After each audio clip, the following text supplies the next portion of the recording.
Good evening. Welcome to the Livonia Public Schools Board of Education Committee of the Whole meeting of August 1st, 2022. Welcome everyone back from our ever so brief summer break. If you are watching from home and you'd like a copy of our agenda, you can find it online. You can go to livoniapublicschools.org and hover over the board tab. You can drop down to meeting information, and there you can find our agendas. You can also there find videos of previous meetings of the Board of Education. This evening's meeting is a committee of the whole. At least our meeting right now is a committee of the whole. We will have a voting meeting later this evening. The committee of the whole meeting is a meeting in which we discuss, usually at great length, a lot of the items that are coming before the Board of Education for a vote. We will not be taking a vote during this meeting. We will, however, be voting on several of these items at our regular meeting later on this evening. Usually it is on a different evening, but tonight we have two meetings rolling in back to back. Let's see here. Respect is something that we teach in our schools at all levels of our educational program. And you have our word that respect starts with this Board of Education. We are committed to treating one another and everyone who comes before the Board of Education with respect. And we ask that anyone who is participating in the meeting this evening does the same. We're going to go ahead and start our meeting. If you are, I mentioned how to locate our agendas if you're watching from home. If you are in our meeting this evening and you'd like a copy of our agenda, they can be found just outside the door to my right on the table. You can find a copy of our agenda and a copy of our blue slip for audience communications, which does bring us to the first item on our agenda, which is audience communications. I don't have any blue slips, and I don't see anybody who looks like they're indicating that they would like to participate in audience communications. Is that the case? Is anybody here who wants to participate? Doesn't look like it. Alrighty, we're going to go to the next item on our agenda, which is item 2, our committee of the whole. I don't have any specific items under committee of the whole. Mrs. Oquist, do you have anything? I do not, President Burton. Alrighty. Next item is item 3, Building and Site Committee, and I will turn it over to our Building and Site Chair, Mr. Centers. Thank you very much. The first item is 3A. It's the LCTC robotics rebid. Mr. Francis. Thank you, Mr. Centers. This evening, Mr. Brian Weber, Plan Ring Cressa Owners Rep, is joining us to discuss the rebids for the LCTC Robotics Center. Something just to sort of lay the groundwork. We've done the vast majority of those construction bids. The board has reviewed them, voted on them, and approved those contractors. We went out to rebid a handful of items, 3 or 4, that were basically an effort to either we didn't have any bidders the first time on that original bid, or we were looking to have more competitive pricing.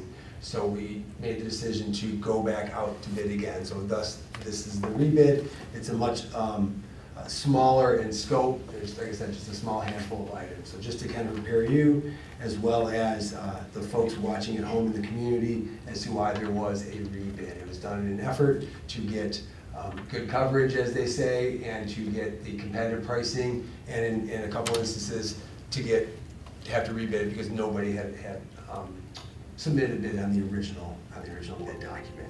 So with that, I'm actually going to turn over to Mr. Weber, let him run through the items with you. And for those at home, we did hand out a budgetary summary sheet to the board members this evening, which did not upload on the original packet for them. Thank you, Phil. Running through our typical cover letter, this was a trade contractor package, so it was publicly listed on the website and shown in the local newspaper. 2-week time frame. We actually gave an extended amount of time for bidding. We did straddle the 4th of July holiday week, so we wanted to give contractors more time to respond, and also make sure we did get the good coverage that we were hoping for, which we did. So this recommendation covers for the trade packages. Like Phil said, it's lighter, so it covers the roofing package, metal panels, overhead coiling doors, and then the metal studs, gypsum board, the interior carpentry package as well. So with that said, as noted, we released the bid documents in late June, received them last week on July 26th and had a public opening.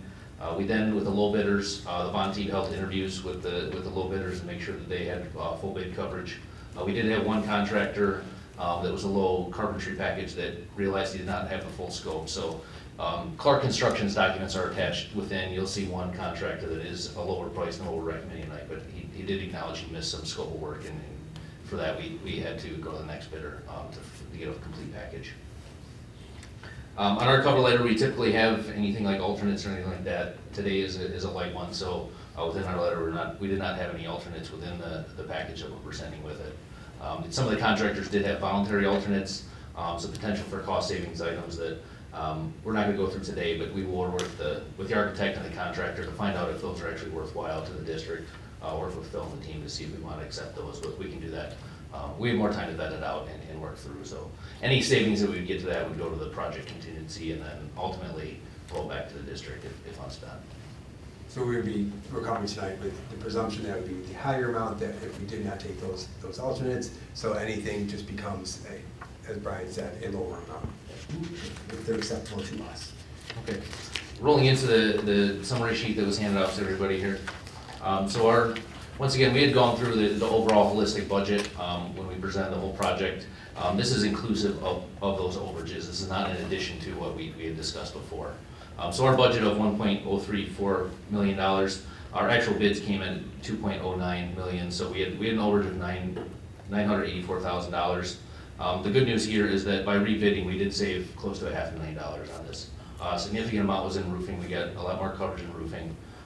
So with that $500,000 potentially, if we do accept any of those voluntary alternates, we'll take us over that $500,000 of savings from the first round of bidding. So bond team felt it was time well spent to take these back out and get some competitive bidding and more trades and advertise more to those groups.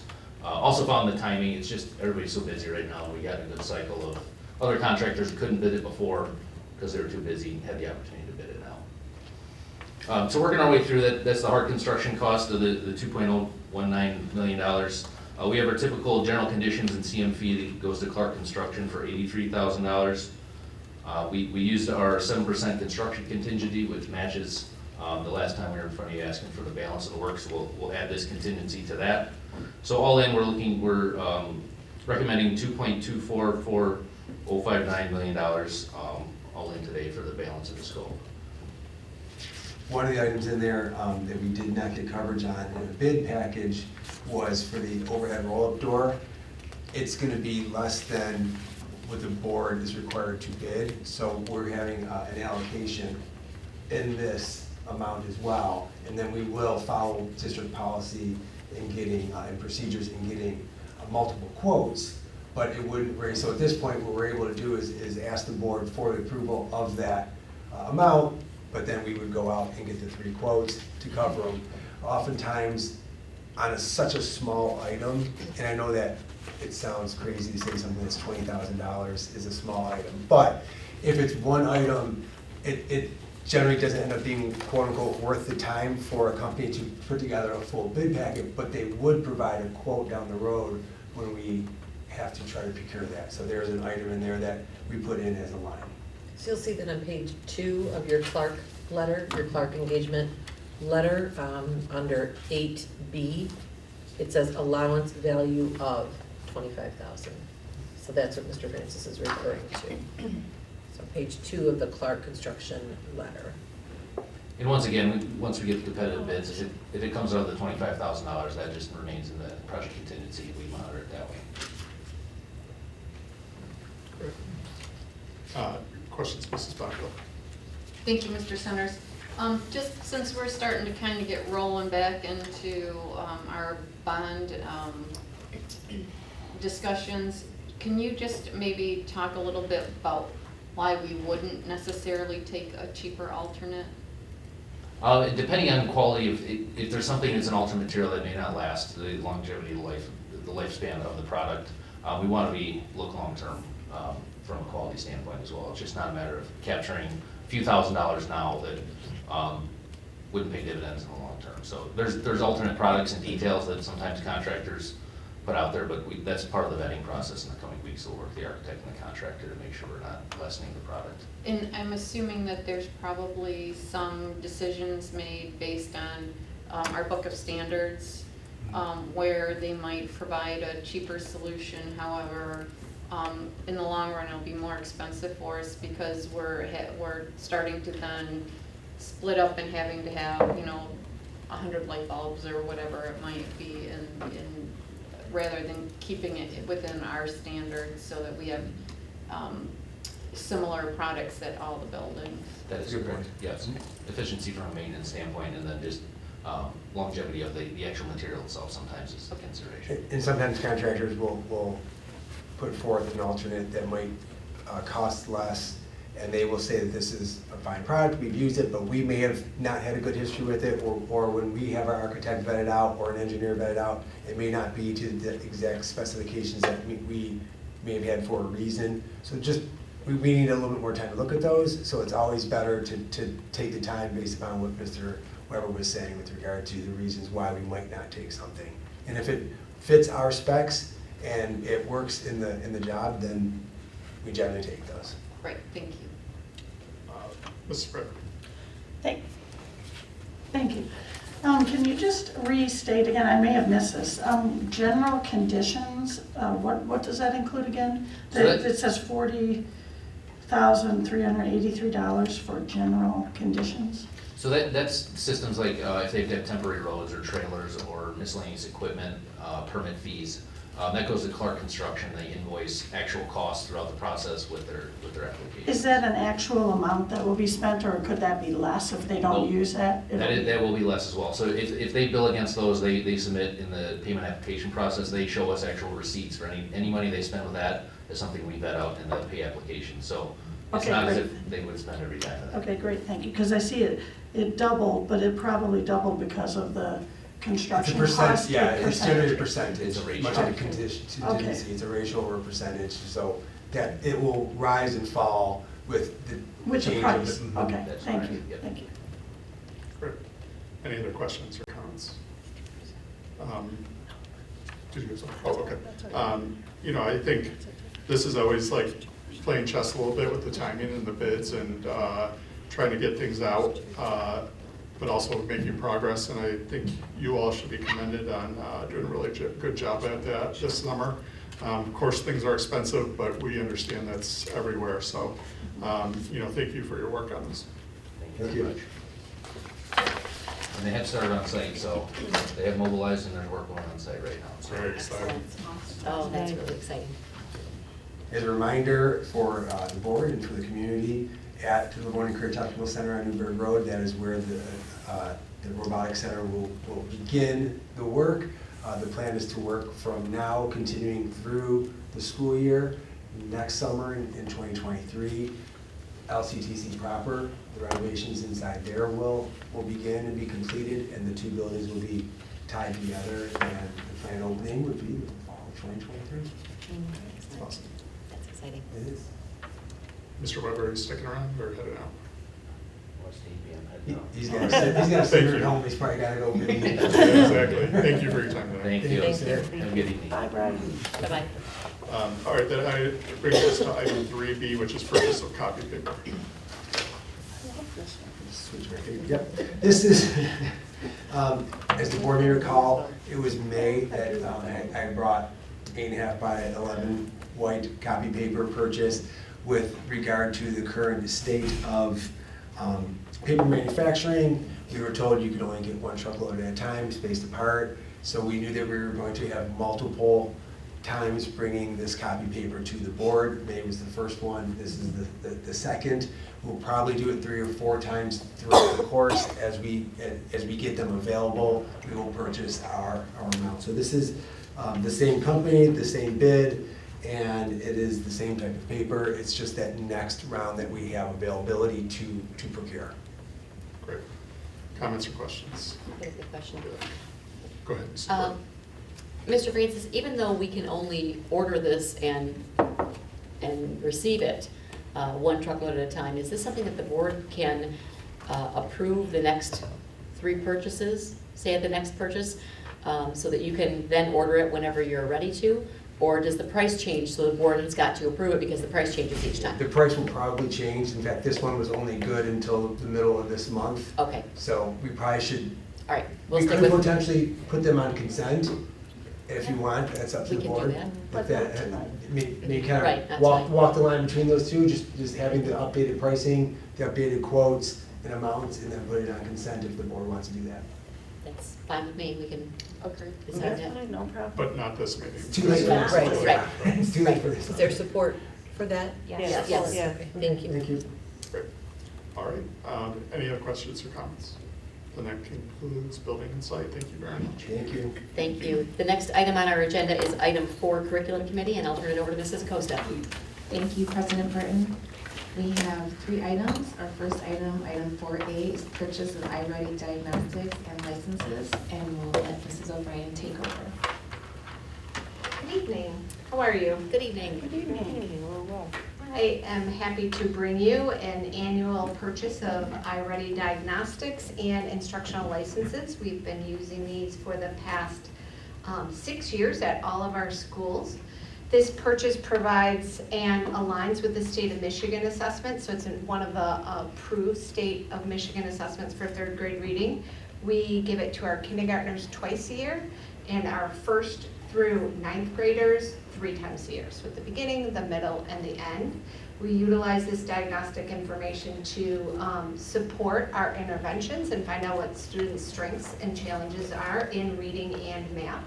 We are purchasing reading for grades through 9th grade, but we are not buying math for 9th grade this year. So our 9th grade teachers chose iReady to align to their PA 48 goals, and we're continuing with that for 9th grade ELA, but not with math. We're gonna revise our SAT, PSAT, Heart of Algebra assessment for PA 48. So this purchase is for all students to have access to the diagnostic, and we are purchasing 500 instructional licenses that we use with targeted students.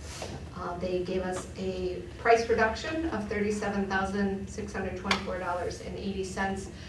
They just reduced the instructional price per license to give us that discount. And then we have $10,000 in professional development. We want to elevate at our middle schools the use of the instructional information as we move into our PLCs this year so that they can utilize those in their school-based PLC time. Any questions? Thank you. We'll move on to item B. Can I jump in one more thing? Yes. This is like a quick notification. So at our next meeting, and I wasn't able to put it on today's agenda, I'm going to be bringing to you an opportunity for all of our staff to attend the PLC at Work conference. I've worked with the company to provide an online access to that conference, and we will be utilizing that with all of our staff. So by election day, all of our staff will have attended that conference and have that basic, strong understanding and power of the PLCs. So at our next meeting, I'll bring you more information, but I just wanted to put that on your radar that we've created a plan to train all of our teachers in this, and we're very, very excited about that. Yeah. And utilizing that during our built-in PD time, we had a plan to continue to train. As you know, we had a large group trained last summer, but it was going to take multiple summers to cover a staff our size. So I appreciate Mrs. O'Brien's efforts to accelerate that and to meet that goal for a school district our size by this fall is going to be highly impactful for the work we do in our PLCs this year. Excellent. Thank you. Moving on to item 4B, purchase of Act 18 technology and supplies. We'll have Dr. Terry on. Good evening, everyone. So thank you very much for allowing me to bring forward the Act 18 technology purchase for the 22-23 school year.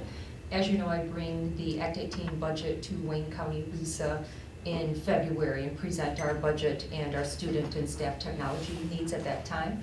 Our IT department has fully vetted and approved our technology purchases.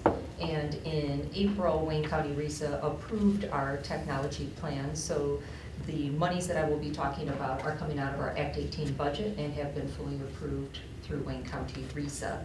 So our ASD program, we are looking at purchasing 40 Student Surface Pro computers along with a variety of accessories, including keyboards and their covers, charging cards, damage insurance, and registration.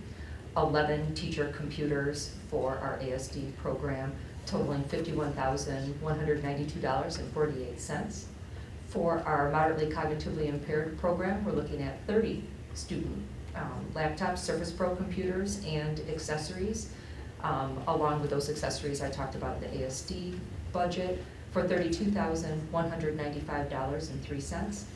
And for our work skills program, we are looking to purchase 11 teacher computers and 32 student Surface Pros and all of the accessories for $51,106.22. Again, for a total of $134,493.73, all to support the ongoing learning for our students in our 3 county-based programs. Be happy to answer any questions.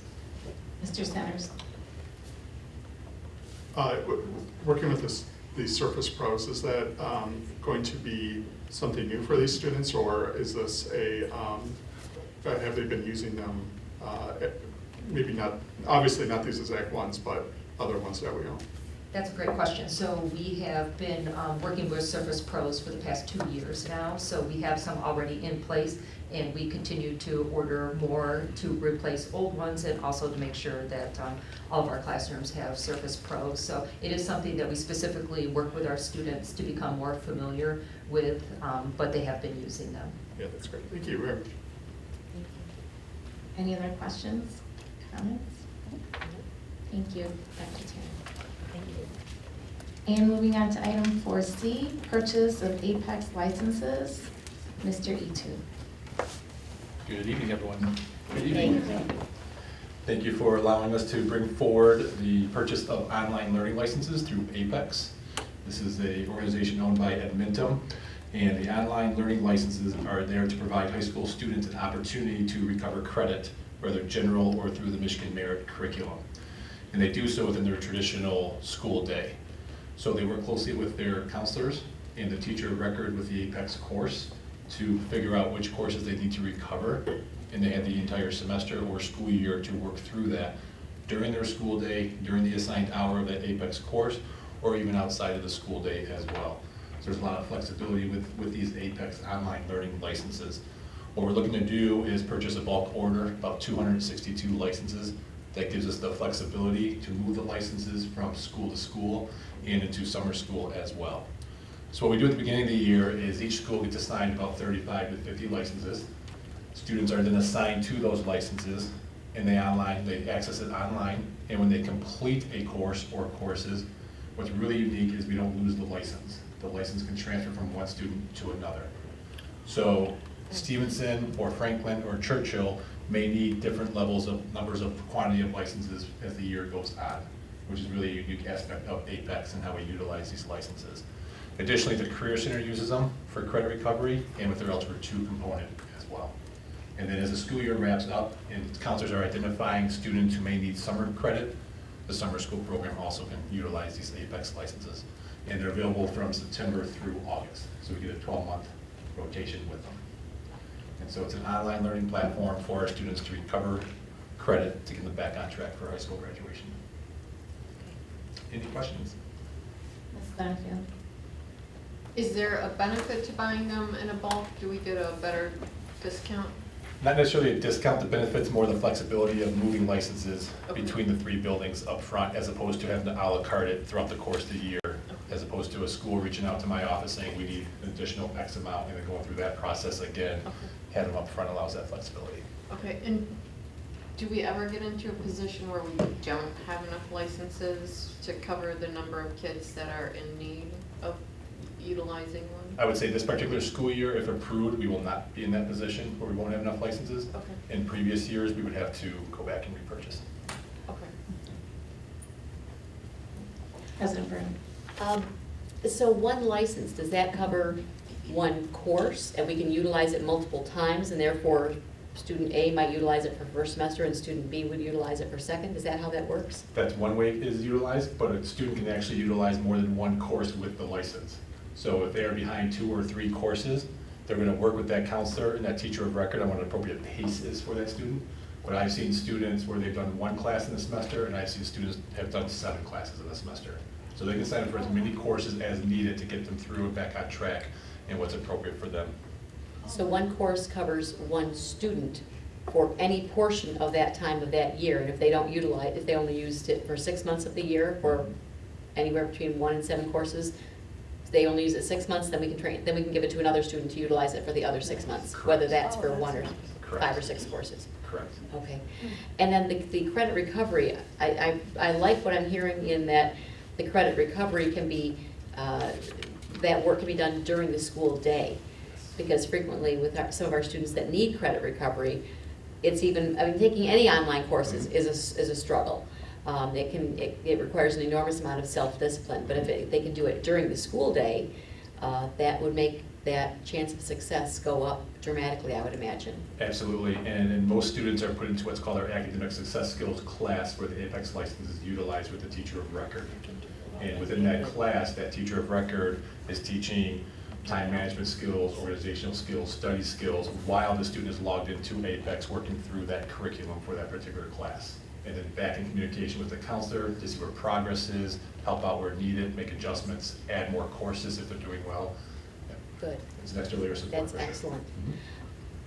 Next year, after we've had a year to utilize this, if you think of it, can you let us know what our success rate was with our Absolutely. students? Because I know it is a struggle helping our students who need that credit recovery to be able to successfully go through a program like this. But this one sounds like it's got a lot more supports built in. It does. In time and teachers right there to work with the student. So that's really exciting. Absolutely. Alrighty, thank you. I was gonna follow up that I'd be interested to see how many students actually utilize the credit recovery, so. And complete it. And Yes. complete it, yes. Yeah. Both of those numbers are I'm sure Yeah. they utilize it. Well, that's right, go through the process, because Right. I'm thinking at least 262 students, right? But there could be more or less than just 2. Absolutely. that's excellent. Any other questions, comments? Thank you so much. Thank you. And that concludes the curriculum committee report. Thank you. And now we're on to item 5, our finance committee, and I'll turn it over to Mrs. Bonnefield. Thank you, Mrs. Burton. We have one item on the finance committee, and that is the state aid budget, and Mrs. Smith is going to guide us through that. Hey, Linda, thank you, everybody. Hello there. Doesn't feel like it was that long ago, we were just talking about the proposed budget back in June. Yes. So as you will recall, we adopted our proposed budget for this current school year in June, as we're required to by law before June 30th. The legislators have approved the new upcoming state aid budget for us, so I wanted to give you a broad overview on some of the things coming our way and how those align with what we included in our proposed budget. So in our proposed budget, we included a $600 per pupil increase, and not necessarily, strictly foundational, but we thought between the different, categoricals coming our way, we would, be safe to bet on $600 per pupil. And we also budgeted for $1.5 million increase in special ed reimbursement rate. And so I'm happy to report those seemed to work out very well for us, those estimates. So good news out of the state aid budget. The governor signed a per pupil increase of $450 per pupil, which will be fantastic. We won't know until the fall when we know how many kids, actually show up, what that will mean in terms of actual increase to our revenue. In our proposed budget, we budgeted for a loss of enrollment of about 100 students. Another positive was an increase to that special ed reimbursement rate. Projections show that increase will be about $3 million for our district. As you'll recall though, not all of that will be coming to the general fund. We also operate a countywide program and we maintain a special education fund for that. So, so we did, I'll say, budget pretty closely for that. I think between that and what we got for the foundation allowance, we're not going to see a huge shift in our general fund. A couple other categoricals of note were Section 31A. We're projecting about a $1.3 million increase in 31A funds. 31A funds are for school districts to help reach students at risk of failing. So we've used those for a variety of ways for the last number of years, and it'll be exciting to work with our Department of Instruction team to come up with some ideas of how we can use those dollars coming forward. Another reimbursement, or another categorical that will be new to us is Section 97, which is a school safety grant. That is gonna be something coming to us on a per pupil basis. We tried to find as much information as we could. There really isn't too much on it yet, but it seems pretty broad in the uses, pretty much for security staff, for services, for security equipment. So we're working through what would be the best way to utilize those dollars. As you will recall, in our bond work, we were planning to replace our security cameras in our buildings and on our buses. So we could potentially augment our bond budget and use some of these state aid dollars for that, which would be fantastic. We also have other security costs, contracted security costs coming out of our general fund right now. So those costs could be covered by this grant, we think, based on what we've read so far. But we haven't seen an official, any kind of an application yet that would go to the state. Not sure if that will be coming, but based on these kind of initial things that we're reading, we think that'll be pretty broad in its intended use. So my understanding is that NDE will issue some guidance early September. Wonderful. Yeah, but from my conversations with them, this district should think very broadly. That's how they interpret the language as well. It's pretty clear, but. Awesome. The other one that I wanted to make note was section 31AA, which is for some mental supports for our students. Early projections are showing that might be about $1.4 million for our schools. So again, that's fantastic news, and we're very excited to put that money to good use here. So most of these, I'll say, the foundation allowance, we'll see, obviously that impacts our general fund. The special ed reimbursement will be a positive impact to our general fund. Some of these other items, though, we would account for in our funded projects fund, so we won't see an adjustment for that in the general fund. But again, they're very welcome funds, and we'll be happy to put them to good use.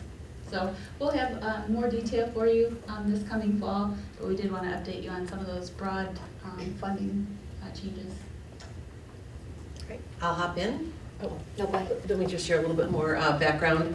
So thank you, Mrs. Smith. And one of the things I know that I've shared with the Board of Education is really we're seeing an unprecedented investment in our schools with this budget, in our students, in the staff that serve our students.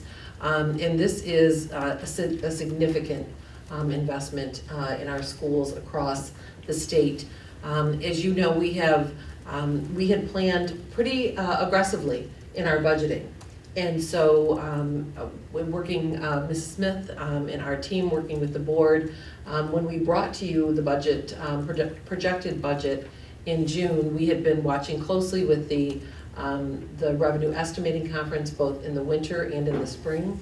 Certainly saw that the revenue in both the state's general fund as well as the school aid fund was up significantly, and so we were very, very hopeful.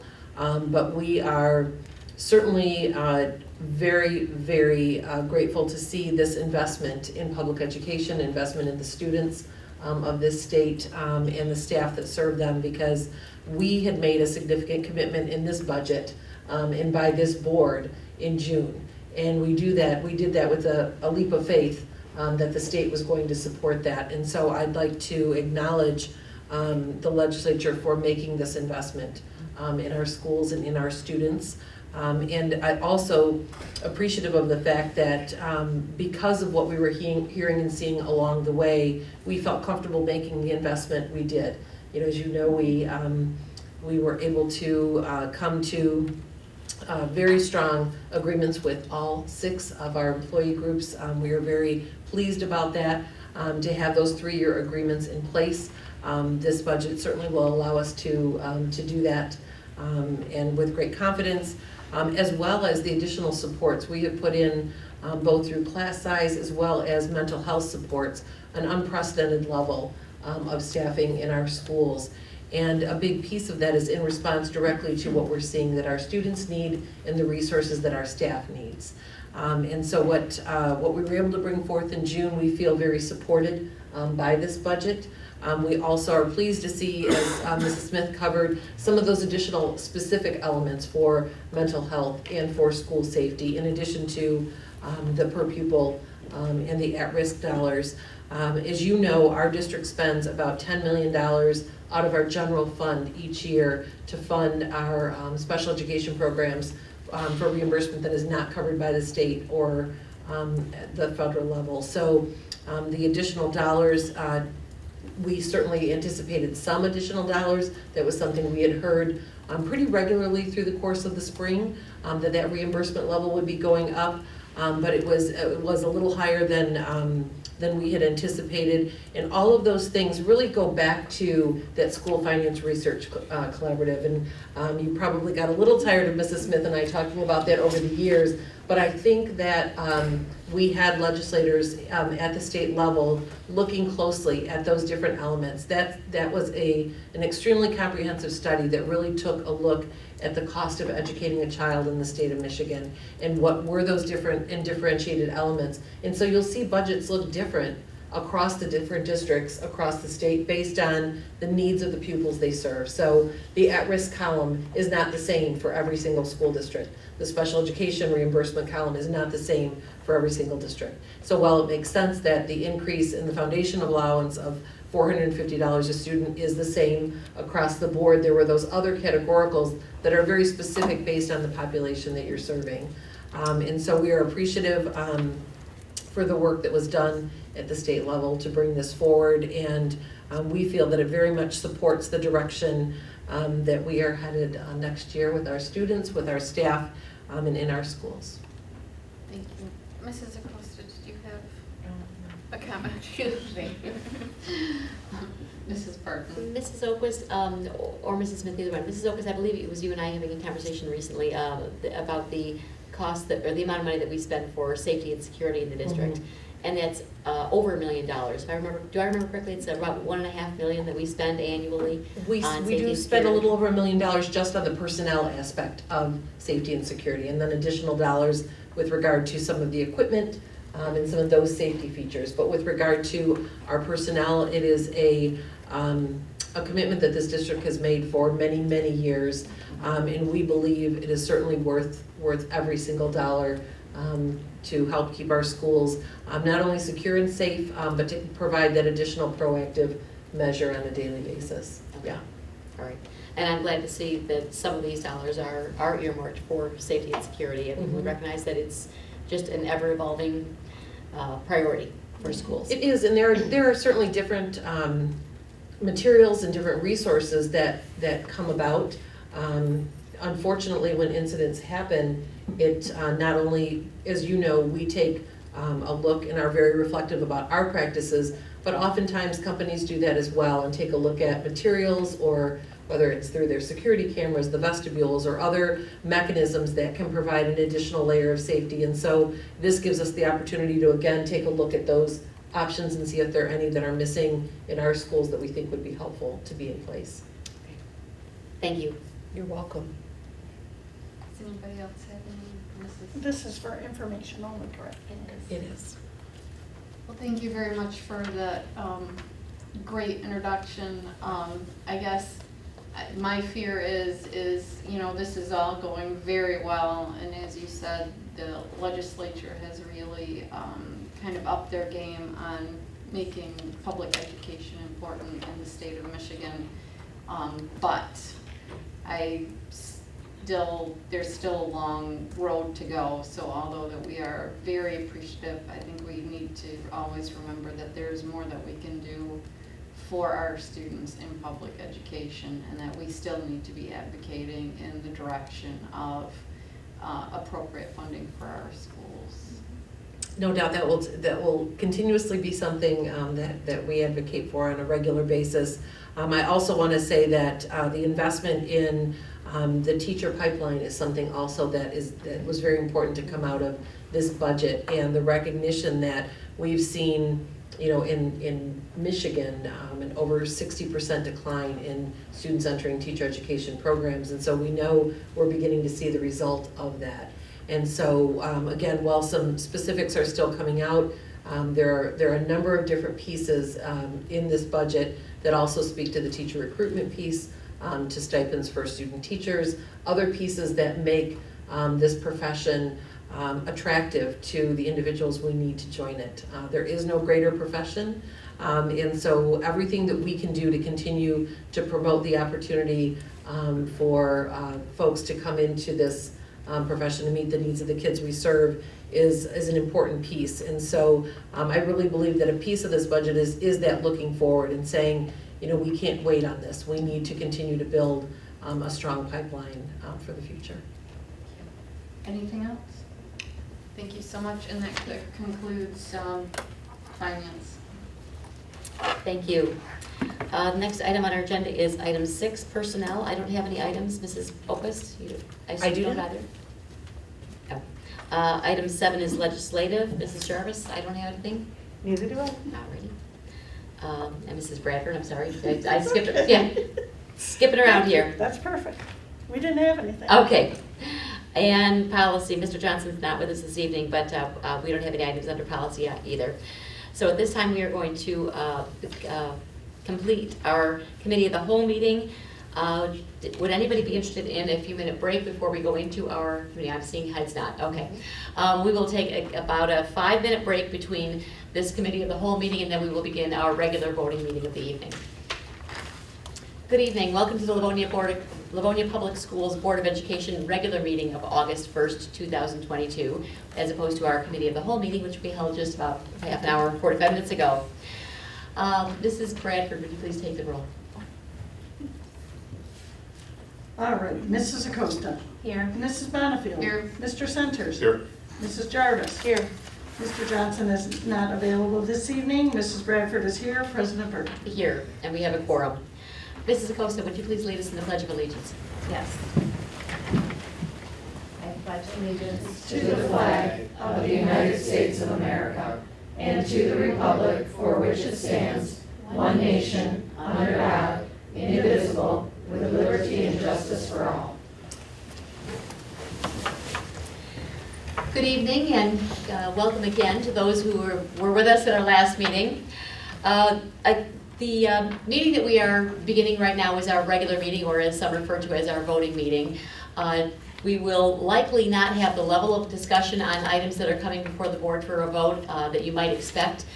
Please understand that that is not because we take them lightly or because we don't discuss the details, but rather it is because these details are discussed at our study sessions and our committee of the whole meetings. If you're interested in the nitty-gritty details, I do recommend that you watch our committee of the whole meetings either in person on YouTube, or they're available on our website of the school district. If you're looking for either video of previous meetings or agendas for the current meeting or previous meetings, if you go to our website, which is livoniapublicschools.org, and hover over the board tab, if you drop down to the board information, you can find the agendas for tonight and for previous evenings, and you can also find the videos there of previous meetings. Let me see here.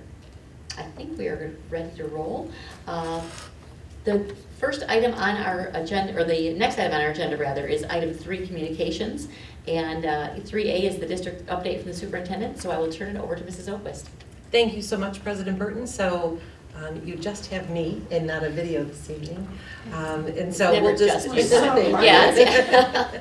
So we really just wanted to share a few quick highlights. As you know, while it may be quiet in some areas, like inside of our schools, there is still quite a bit of activity going on. And we actually, our Learning in L-Town programs have just been so successful this year and very, very well attended. So we have our K-8 camps that have been taking place. We had our Franklin camp wrap up. We're now at Frost. And then we'll have our final one at Holmes. We have our K-2 camps coming up at each of our lower elementary schools just prior to school starting. We have our Community Learning Fun Fridays, which have just been, once again, a huge hit. As you know, those are free, no cost to families. We have staff that are assisting us in providing those events, and we just sent out the sign up for the Wild Safari. So if you have an interest, it's coming August 12th. So really, those Family Fun Fridays are a great opportunity for families to plan, to meet up and connect. There have, Mrs. Collier is our administrator coordinating that, and many of these events have hundreds and hundreds of openings, which has really been helpful because families can make a plan to meet up with friends from other schools. And it is a family event, so parents stay with their children for these, unlike our Learning in L-Town programs. So those have been going very, very well. In addition to our extended school year program taking place at Webster, we have a number of staff working with our students with special needs in order to keep their skills and keep them in the routine of school. We have such outstanding programming going on over there, which helps to avoid that regression that could happen in the summer.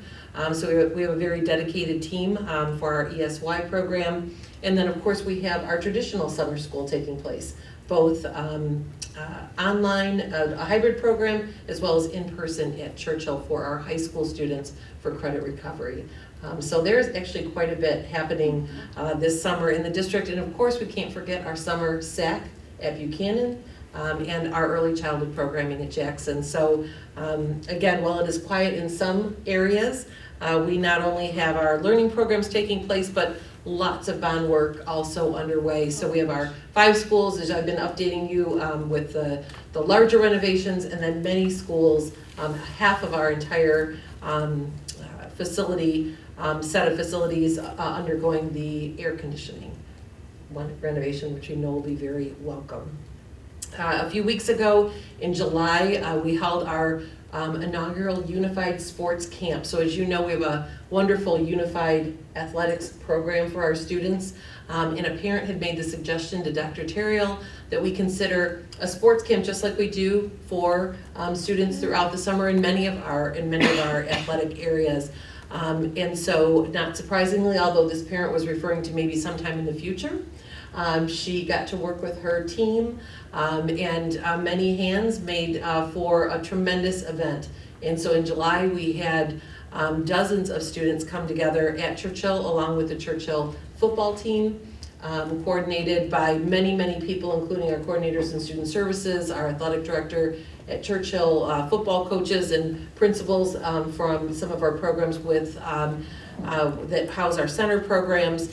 And just a very, very successful event. Parents were thrilled, students were engaged, and it was, as you know, because I know many of you have attended our unified athletic opportunities, this camp gave students the opportunity for many different sports, and although rain tried to dampen the spirits, it couldn't. It was really, really very, very well done. Parents and kids were both so excited about it. So Dr. Terriel and I both want to thank everyone who was involved in putting this together in really short order and did an outstanding job. The Franklin Players Youth Theater Camp, they have been hard at work, so a 2-week day camp, so elementary students were able to go every day for a 2-week period, culminated in their performance of Annie Jr. This past weekend, so there were 2 performances over the weekend, packed houses, and so I want to thank all of the students and volunteers and staff who came back to provide that camp this summer. So there are camps of many natures, whether it's academic, whether it's athletic, whether it's the arts. Just one more example of just really terrific opportunities for our kiddos in the summer. And speaking of terrific opportunities, you know it's coming. Who knows what's coming on Wednesday, August 24th? Oh, bounce back Yeah, Mrs. Rusick knows. Bounce back. Bounce back to school. Yes. Are you ready to bounce? Are you ready to make cotton candy? So just a reminder, Wednesday, August 24th from 5 to 8, we will once again have inflatables, face painting, the petting zoo, pony rides, and the ever popular balloon art. We will have food tickets that can be sold, and so as you know, all of our profits go to support our amazing LPS Education Foundation. So we're looking forward to that. That is really kind of the sign that school is about ready to kick off. Yes, would you like to volunteer for a specific event, Mrs. Bradford? Of course, I will be there for sure, but I want to know where it's being held. Riley. Riley, thank you. Riley, thank you. Yep. So we sent out the dialogue electronically. I think I told you in June we were really having a struggle with our printer, the outside printers that we utilize for these large projects. It's a special kind of paper, and it requires quite a process to print the 16-page dialogue that goes to 55,000 homes and businesses. We were able to track down the paper and track down the printer to do that. So the June dialogue is in the mail and on the way to homes But unfortunately, the August dialogue, we cannot get a guarantee to print until the end of September. And by that time, it really is our back-to-school information. So we have sent that electronically. We'll continue to do that. It's available on our website. We'll use one of our chamber emails that we're able to send that out to about 1,000 chamber members and businesses. So we'll continue to get that information out. Really, this issue in particular is most important for families returning for the school year. And we do have those email addresses, where the June one, we really wanted to get out to the whole community because that's the one that celebrates the success of the year and the success of our graduates. So that is still coming, but the August one has already arrived. So it may seem confusing when people get one in the mail and they've already gotten one electronically, but it is a tremendous amount of work by our communications department, and we are so proud of that information going out to folks. Mrs. Bonfield? Is there any way that, to make sure it's out there, to put, you know, like back to school information or something, and maybe you already do this, like, that, you know, kind of alludes to the dialogue's not gonna come out, or where to find it, and then have like a QR code, like on a, you know, a sign that you stick in the yard or something, where it's really hard because it's a different, right, we're all used to getting it in the mail, and, right, and it shows up, and we can only get so much information out, but I have found over the last probably 6 months that this whole QR code thing is really kind of, you know, taking a step forward. You know, so if there were signs like in front of the school that said, you know, on dialogue online, however, online, and then you have a QR code, so, you know, when they walk up to the school to, you know, be like, oh, honey, look, you're sure you didn't go on the phone, they could shoot with their phone and it'll pop the dialogue up, and just be maybe one more way to reach out to people to let them know that it's in a different format. Because there's always a lot of really good back-to-school information in there. There is. Yeah, that's a great idea. So I will work with my friend Mrs. Jenkins and see if we can make that happen. I think that's a neat idea. And I think people are becoming much more familiar with the QR codes and using them. So absolutely, I think that's a great thing to consider for us, for families. And we have 35 days until the first day of school. Wow. 35 days. And so, as you know, we are working hard on our plans and our goals in order to provide just another exceptional year for our students. We are really excited about the year ahead. We are absolutely poised for success. As we talked a little bit about the budget, you know the types of supports we've looked to put in place through our staffing, through the textbooks and other resources. We are ready to go. So this is going to be a great year ahead, and it's hard to believe that it's just around the corner. So we ask all of our families, just keep a close eye on your email inbox. So you may feel like we're flooding you a bit, but this is that time of year. So in August, be continuously checking for important updates from the district. Thank you, President Burton. Terrific, thank you. A lot of exciting stuff. I can't There believe is. that we're already in August. I know. Next item on our agenda is written communications. Do any board members have written communications that they need to share with other board members? No? All right. Next item is item 3C, response to prior audience communications. I do not have any this evening. Next item is 3D, audience communications. I don't have any blue slips from anybody in the audience who wishes to participate. Is there anyone who wishes to participate in audience communications this evening? I'm not seeing anybody run up here. Alrighty. We'll go on to the next item. Next item is item 4, our consent agenda, and may I have a motion, please? President Burton. Mrs. Bonnefield. Move that the Board of Education of the Livonia Public Schools School District approve the following consent agenda items as recommended by the superintendent. 5A, minutes of the regular meeting of June 13, 2022. 5B, minutes of the special meeting of June 13, 2022. 5C, minutes of the closed session of June 13, 2022. 5D, minutes of the public hearing of June 13, 2022. 5E, minutes of the special meeting of June 20, 2022. 5F, minutes of the closed session of June 20, 2022. 5G, minutes of the special meeting of June 20, 2022. Support. We have a motion by Mrs. Bonnefield, supported by Mr. Centers. Are there any items that board members wish to take off of the consent agenda for further discussion before we vote on the consent agenda? Seeing none, we have a motion by Mrs. Bonnefield, supported by Mr. Centers for the consent agenda. And Mrs. Bradford, would you please take the roll? Mrs. Bonnefield. Yes. Mr. Centers. Yes. Mrs. Acosta. Yes. Mrs. Jarvis. Yes. Mrs. Bradford says yes. President Burton. Yes, and that motion passes. Next item on our agenda is item 6, business matters. And the next item 6A is adoption of the 2022-23 bylaws to establish meeting dates and other procedures. May I have a motion, please? President Burton, Mrs. Jarvis. move that the Board of Education of the Livonia Public Schools School District adopt the attached bylaws to establish 2022-2023 meeting dates, procedures for the calling and posting of board meetings, and authorization to sign contracts and legal documents for the board. Support. We have a motion by Mrs. Jarvis, supported by Mrs. Bradford. Are there questions or comments on this item? The next several items, just for audience information, will be rather perfunctory. We have to go through these items once a year at this time to get all of our bylaws and rules in place for the upcoming school year. So this is not going to be the next 5 to 10 minutes is not going to be really stimulating listening, but it's necessary to get our rules in order. We have a motion by Mrs. Jarvis, supported by Mrs. Bradford, for adoption of the 2022-23 bylaws to establish meeting dates and other procedures. Mrs. Bradford, would you please take the roll? Mrs. Jarvis. Yes. Mrs. Bradford says yes. Mr. Centers. Yes. Mrs. Bonnefield. Yes. Mrs. Acosta. Yes. President Burton. Yes, and that motion passes. The next item is item 6B, designation of 2022-2023 bank depositories.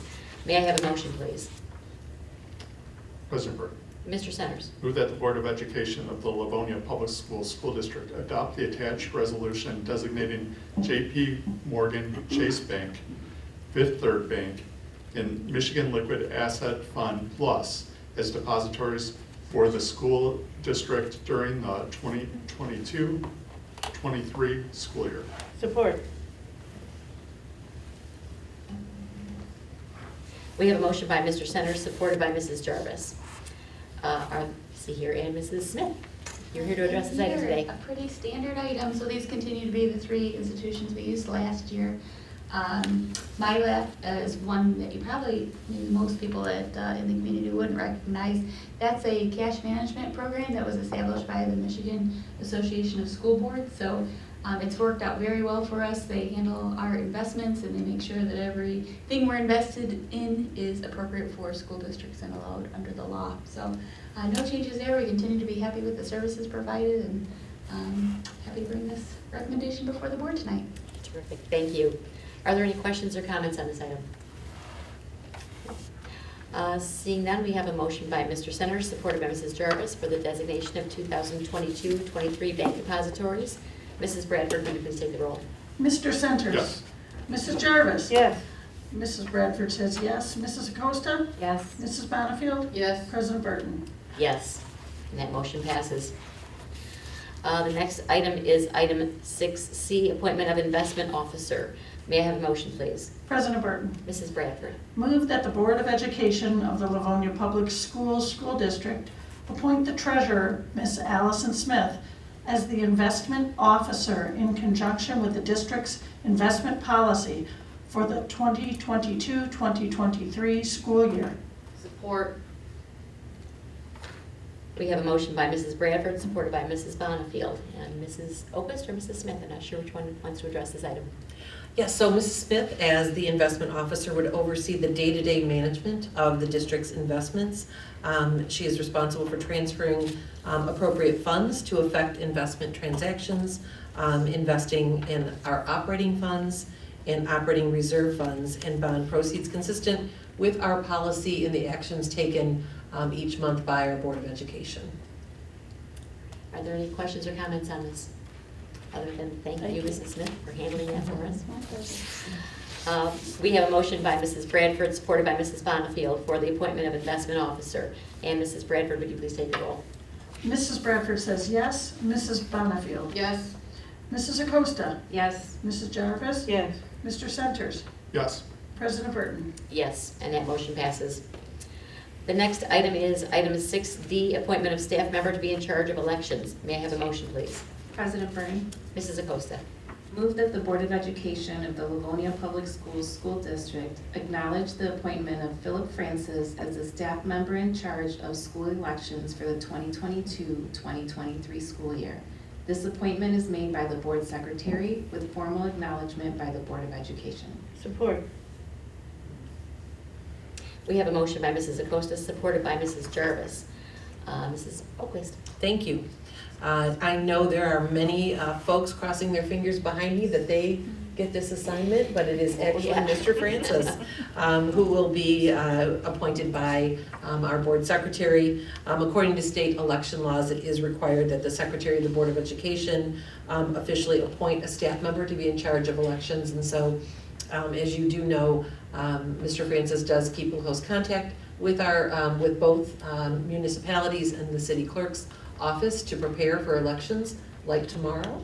And so he also works with our operations administrator because our building supervisors take on an important role as well in setting up each of our school sites for that election. So Mr. Francis does oversee and works in that capacity. Any questions or concerns or comments on that? Thank you, Mr. Francis. Absolutely, thank you, Mr. Francis. And thank you to our staff and our parents. Our school buildings are utilized for elections a few times over the course of the year, and that's no small move on the part of the schools. We frequently need to schedule professional development around those days specifically in order to ensure safety of our students. While we have a large number of strangers to our students inside of our buildings, it's a big deal. It is a very good thing, I believe, for our school district and our city to work cooperatively together, but we'd like to thank our parents and our staff and our students for the inconvenience that they go through a few times every year in order to utilize our buildings for our elections for the whole city. Any other comments or questions? Seeing none, we have a motion for appointment of staff member to be in charge of elections, and a motion by Mrs. Acosta, supported by Mrs. Jarvis. And Mrs. Bradford, would you please take the roll? Mrs. Acosta. Yes. Mrs. Jarvis. Yes. Mr. Centers. Yes. Mrs. Bradford says yes. Mrs. Bonnefield. Yes. President Burton. Yes, and that motion passes. The next motion is the next item is item 6E, appointment of staff member to be responsible for posting board meeting notices. May I have a motion, please? President Burton, Mrs. Bonnefield. move that the Board of Education of the Livonia Public Schools School District acknowledge the appointment of the superintendent as the administrator in charge of posting meeting notices. This appointment is made by the board secretary with formal acknowledgement by the Board of Education. Support. We have a motion by Mrs. Bonnefield, supported by Mrs. Acosta. And Mrs. Oakwist. Thank you, President Burton. As you know, the bylaws that we approved this evening that establish our meeting dates and other procedures designate that the secretary of our board will be the individual who is responsible for causing notice of our Board of Education meetings.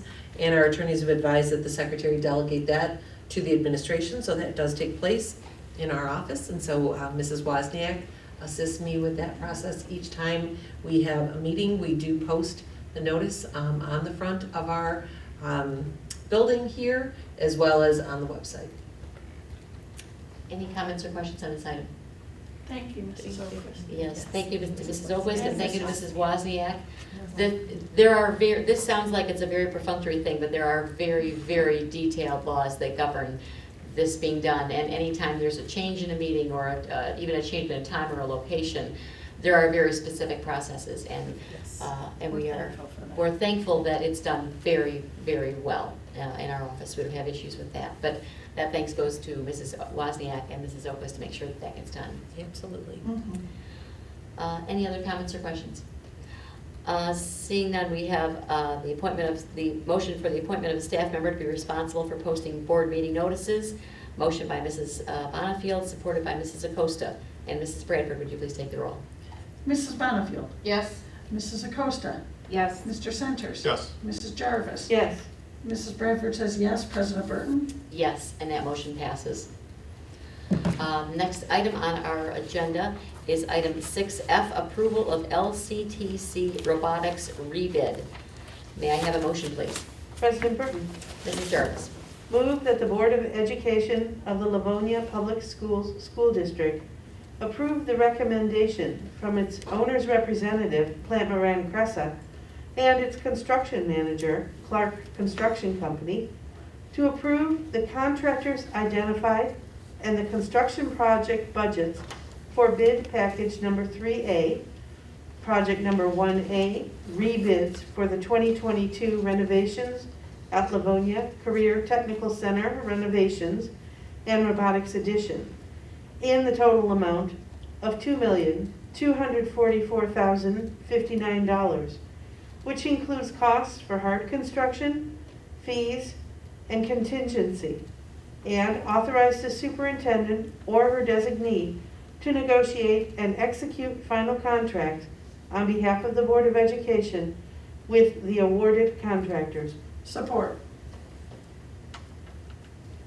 We have a motion by Mrs. Jarvis, supported by Mrs. Bradford.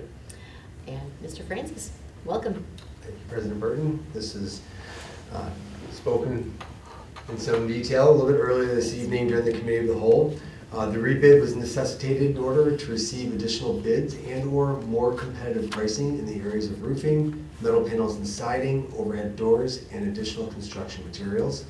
The recommended contractors for the LCTC robotics projects will provide the construction work in the previously mentioned areas. This is a planned project from the 2021 bond, and I recommend approval of the listed contractors. Thank you. Are there comments, questions? Mr. Centers? Again, this was touched on earlier tonight. However, I did want to say that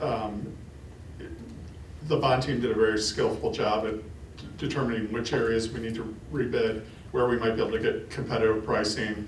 Ultimately worked out in our favor with a very large savings compared to what we would have paid originally. So I just want to compliment everyone's work on that. Thank you. The total from the rebid was approximately $500,000. The vast majority of that came from the roofing rebid. Excellent. That's great, thank you. Any other comments or questions? Again, as you mentioned, Mr. Francis, this was discussed in detail at the Committee of the Whole, so if anybody wants more detail, they can rewind and watch the earlier meeting. No other questions or comments? We have the motion then for approval of the LCTC robotics rebid. Motion by Mrs. Jarvis, supported by Mrs. Bradford. And Mrs. Bradford, will you please take the roll? Mrs. Jarvis. Yes. Mrs. Bradford says yes. Mrs. Bonnefield. Yes. Mr. Centers. Yes. Mrs. Acosta. Yes. President Burton. Yes, and that motion passes. The next item on our agenda is item 6G, approval to purchase copy paper. May I have a motion, please? President Burton. Mr. Centers? Move that the Board of Education of the Livonia Public Schools School District approve the purchase of copy paper from Contract Paper Group, Cuyahoga Falls, Ohio, in the amount of $37,522.80. Support. We have a motion by Mr. Centers, supported by Mrs. Jarvis. Mr. Francis? Thank you very much. Contract Paper Group has been awarded the Wayne County RESA paper supply contract via a county-wide bid process. This purchase of the 8.5 by 11 white paper is an annual purchase that we do, and as we've discussed, it comes from the general fund, and the county-wide bid process that Wayne RESA did helps the board fulfill their obligation to bid. Thank you. Are there questions or comments on this item? Seeing none, we have a motion for approval to purchase copy paper. Motion by Mr. Centers, supported by Mrs. Jarvis. Mrs. Bradford, could you take the roll, please? Mr. Centers. Yes. Mrs. Jarvis. Yes. Mrs. Bonnefield. Yes. Mrs. Bradford says yes. Mrs. Acosta. Yes. President Burton. Yes, and that motion passes. Thank you, Mr. Francis. The next item on our agenda is item 7, instruction matters, and 7A is approval to purchase Act 18 technology and supplies. May I have a motion, please? President Burton. Mrs. Bradford. We have a lot of B's on this board. That's right. Move that the Board of Education of the Livonia Public Schools School District approve the purchase of the attached items from CDW-G for our ASD program in the amount of $51,192.48. For our MOCAI program in the amount of $32,195.03, and for our Work Skills program in the amount of $51,106.22, for a total amount of $134,493.73. This purchase includes Microsoft Surface Go tablets, wired charging carts, and supportive keyboards, covers and warranty agreements. Support. We have a motion by Mrs. Bradford, supported by Mr. Centers. And we will hear from Dr. Terrell. Good evening again, thank you very much. So as discussed at the Committee of the Whole meeting, this is the technology request for students in our Act 18 programs, for our students with autism, our students with moderate cognitive impairments, and our students in our Work Skills program. This has been fully vetted through our IT department as well as the Wayne County RESA board, which approves our technology budgets through the budget process through Wayne County RESA. So again, this meets our technology needs in our 3 Act 18 programs that we service with student computers as well as teacher computers and accessories to meet their needs.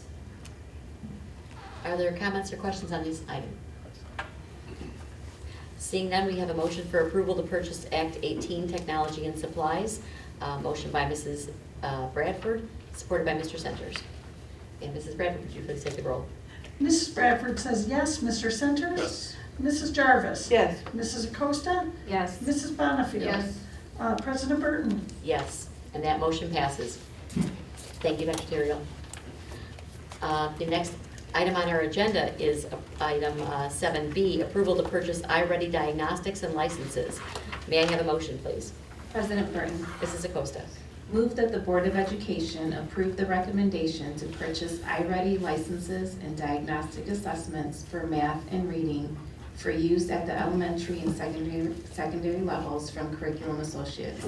This purchase includes 6 days of professional development for $10,500.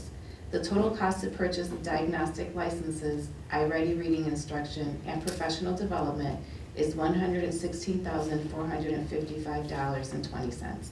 This total reflects a discount savings of $37,624.80. Support. We have a motion by Mrs. Acosta, supported by Mrs. Bonnefield. Mrs. O'Brien. Thank you, A lot of President names Burton. fast. Yeah. I am happy to bring this yearly purchase for us to provide our students with the iReady diagnostic and targeted students some instructional licenses.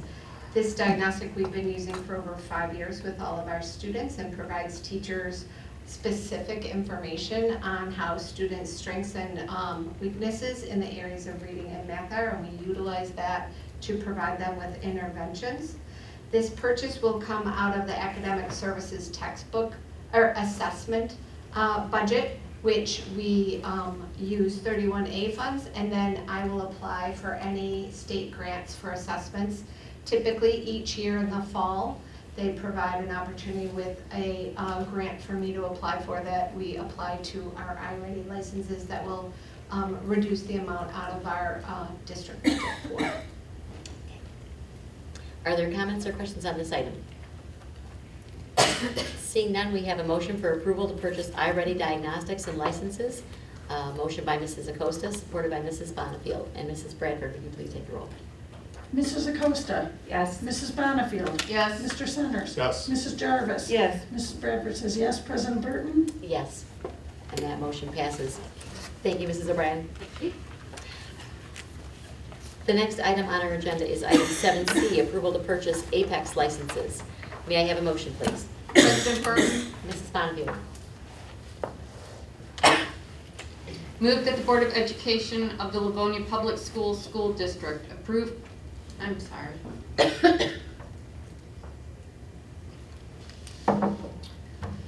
Approve the purchase of licenses for Apex Learning comprehensive courses for use at Churchill High School, Franklin High School, Stevenson High School, the Livonia Career Technical Center, and Livonia Public Schools Summer School Program. These licenses are being purchased from Edmonton for a total of up to $45,000. Support.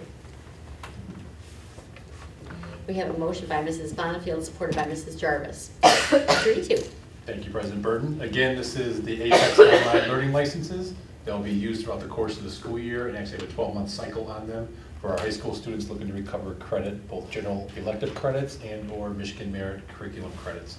They work in collaboration with their counselor and teacher of record during the school day, but can also utilize the site and the license outside of the school day and complete as many courses as needed to get back on track for graduation. Are there comments or questions from board members? For those who may have missed it, I missed our conversation just a short time ago this evening in our committee of the whole meeting. One thing I think is really exciting about this is that for those students that may need to have some credit recovery, this allows them to do that inside of school hours with some assistance from one of our teachers. So if you can fill our folks in the public who may not have been part of that meeting, Mr. Etu, because I think it's very exciting. Absolutely. So each of the high schools offers an academic success skills class in which a Livonia Public Schools teacher is the teacher of record. Students who may be behind on credits for graduation are put into those classes where the teacher will teach them time management skills, organizational skills, study skills, while they are accessing their Apex license online course, and work with that counselors as well in terms of the pace of that, so they get that extra layer of support for them during the school year and during the school day. Excellent. It's a great opportunity. It is. Our folks, our students who need to pick up credit for a class, it's difficult for anybody, I believe, to take courses online. It requires an incredible amount of self-discipline. So to have something like this where we have built-in time allotted every day and teacher support to do that, I think is absolutely fabulous. So Absolutely. it's terrific. Any other comments or questions on this item? Seeing none, we have, the motion is for approval to purchase IPEX licenses. Motion by Mrs. Bonnefield, supported by Mrs. Jarvis. Mrs. Bradford, would you please take the roll? Mrs. Bonnefield. Yes. Mrs. Jarvis. Yes. Mr. Centers. Yes. Mrs. Bradford says yes. Mrs. Acosta. Yes. President Burton. Yes, and that motion passes. Thank you, Mr. Etu. The next item on our agenda is item 8, personnel matters, and 8A is teachers for approval. May I have a motion, please? President Burton. Mrs. Jarvis. Move that the Board of Education of the Livonia Public School District accept the recommendation of the superintendent and offer employment for the 2022-23 school year to the teachers listed on the attached document. Support. We have a motion by Mrs. Jarvis, supported by Mrs. Bradford. We'll hear from Mr. Vate and Mrs. Keats. Good evening, everyone. Hello. I'm very excited to bring this group of prospective new staff members we're presenting this evening. It's comprised of special education and general education staff in the areas of social work, speech and languages, and services for our English language learners. They are all well qualified to fill their respective positions and have been fully vetted through our extensive interview process.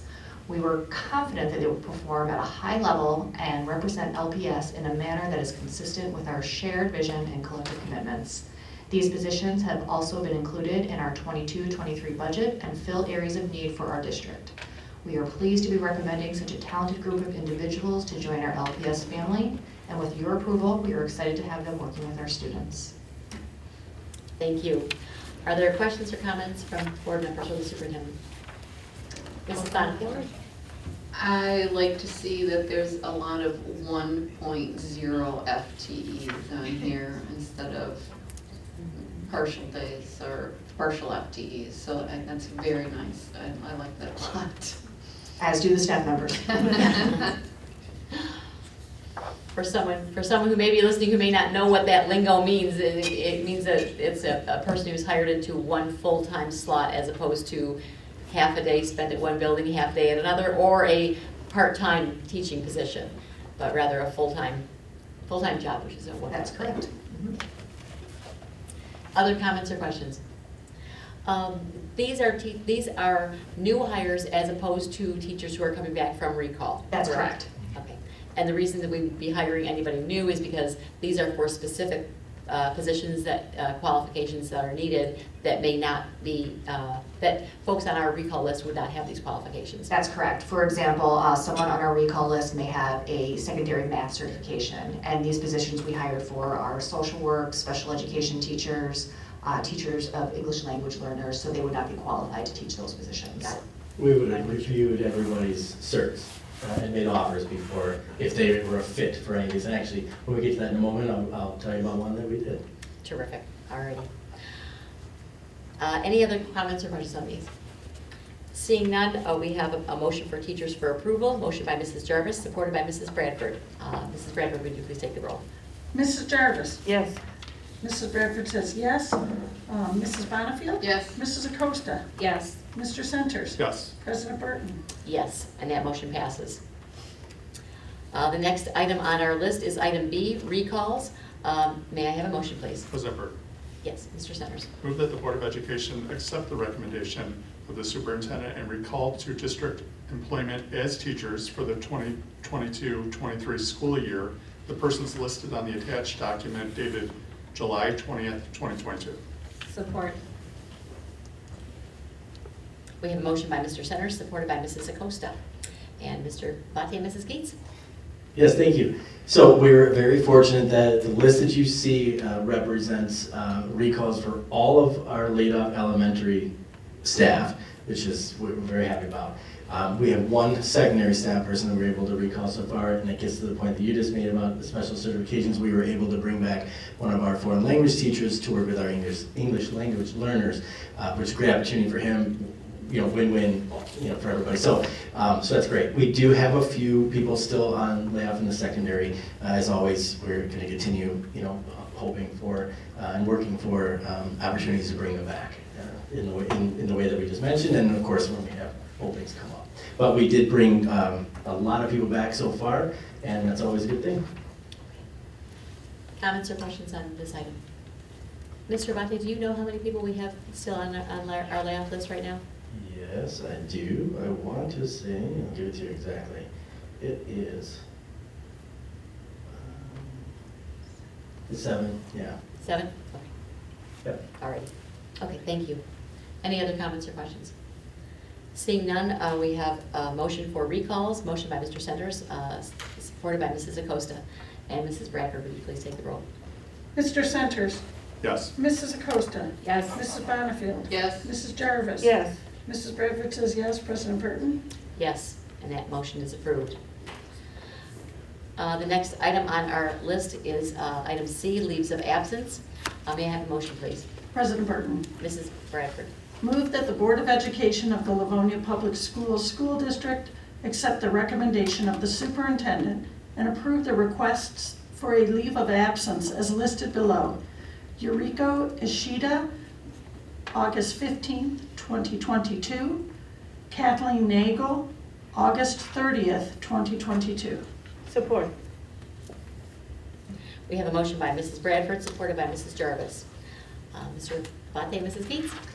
Good evening again. So these two staff members listed in your board documents are requesting leaves from the Livonia Public Schools for the 22-23 school year. These requests are in accordance with the collective bargaining agreements for these staff members' bargaining unit, and we ask that you please approve their leave time. Thank you. Are there questions or comments on this item? Seeing none, we have a motion for leaves of absence. A motion by Mrs. Bradford, supported by Mrs. Jarvis. And Mrs. Bradford, will you please take the roll? Mrs. Bradford says yes. Mrs. Jarvis? Yes. Mr. Centers? Yes. Mrs. Bonnefield? Yes. Mrs. Acosta? Yes. President Burton? Yes, and that motion passes. The next item is item D, resignations. Vote is not necessary on that item. That's for information only. The next item is item E, retirements. May I have a motion, please? President Burton. Mrs. Acosta. Move that the Board of Education of the Livonia Public Schools School District adopt the attached resolutions of appreciation for services rendered by Patricia Greibeck, Kimberly Maybe, Robin Schwartz. Support. We have a motion by Mrs. Acosta, supported by Mrs. Bonnefield. And we're here for Mrs. Keats and Mr. Abate. Yes, thank you. So tonight we honor and congratulate 3 members of our LPS family who are retiring. As these staff members leave us, they take with them a collective, combined total of 60 years of experience. On behalf of the administration, I would like to thank these staff members for the dedicated years of service they provided to LPS students, and we ask the board to please adopt the attached resolutions of appreciation for our retirees. Excellent, thank you. Are there comments or questions on this item? We wish them all the best. Absolutely. This is always a bittersweet item to vote on, and it comes up frequently throughout the year, but as much as we will miss these folks as a valuable part of our team, we wish them a wonderful, wonderful retirement. So it's always, several times we've said, if we just vote no, can you stay? But it doesn't work that way. We have motion for retirements with the motion made by Mrs. Acosta, supported by Mrs. Bonnefield. And Mrs. Bradford, would you please take the roll? Mrs. Acosta? Yes. Mrs. Bonnefield? Yes. Mr. Centers? Yes. Mrs. Jarvis? Yes. Mrs. Bradford says yes. President Burton? Yes, and that motion passes. And congratulations to our retirees. The next item on our agenda is item 9, hearing from board members. 9A is hearing from board members. Do any members have anything that they wish to share this evening outside of our already stated agenda items? Seeing none, we will go to item B. Item B is approval for board members to participate in virtual MASB workshop, attend MASB Summer Institute, and take MASB classes. May I have a motion, please? President Burton. Mrs. Bonnefield. Move that the Board of Education of the Livonia Public Schools School District approve board trustees' participation in virtual MASB legal workshop on August 11, 2022, attendance at the Summer Institute in Muskegon on August 19th and 20th, 2022, and taking MASB classes during the Summer Institute. Trustees Madeline Acosta, Dan Centers, and Liz Jarvis will participate for a total cost of approximately $2,136, which includes overnight accommodations.